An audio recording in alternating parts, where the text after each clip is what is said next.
Good morning, Deb, Reuben. This has been a long time coming. And frankly, you and I both been so busy. We've talked about doing Leasing Avenues interview for a while. And I think we've both been so busy that neither of us finally got around to it and finally did. So Yeah. Well, I'm glad we were able to finally get together, Bob. It's been a long time coming. it is. And I truly enjoy spending time with you. And I'm sure that anybody who's watching this on Leasing Avenues is going to come to the same conclusion. So to start with, just a little bit of background.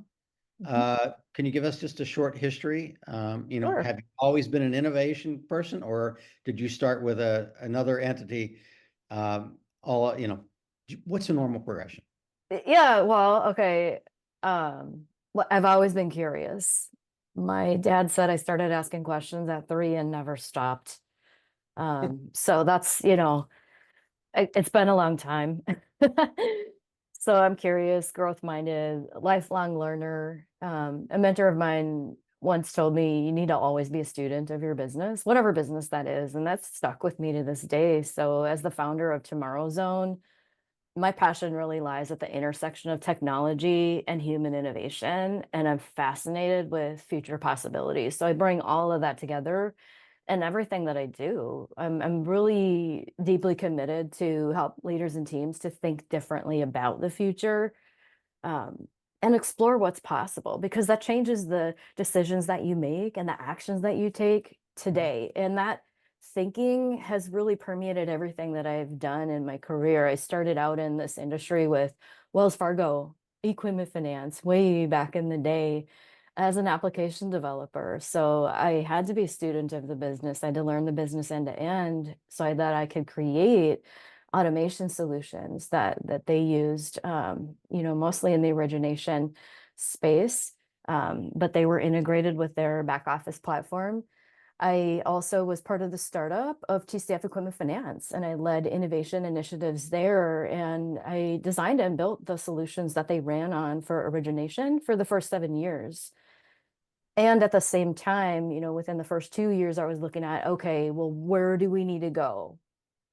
We know what's possible now, but what's next? And I led the charge to bring in one of the first in the industry end-to-end integrated origination platforms. And that, was an award-winning project for them, but also it created that digital foundation that enabled them to massively grow to what they ended up, at before they sold. So that was a pretty exciting story to be a part of, especially for the foundation. And was asked back then when I was being recruited to that role, like, what would be your ideal role? And I said, I really love looking at what a business does and seeing what we can do to take them from good to awesome. And that's kind of been a thread for how we think about how we do business. And when I started Tomorrow Zone 11 years ago, I had been working for a software company that serves our industry. I was a senior product manager, and I was responsible for the equipment finance vertical, but it was a end-to-end origination platform that serves commercial lending and equipment finance. And as I was landing my first deal, we decided that we wanted to work together when I said, hey, let's just put our heads together and see what we can do to make awesome happen. And that became the tagline for Tomorrow Zone. And, it's really our mindset. Nobody wakes up in the morning to do mediocre, but I will leap out of bed to make awesome happen. So that's Okay, well, that's me.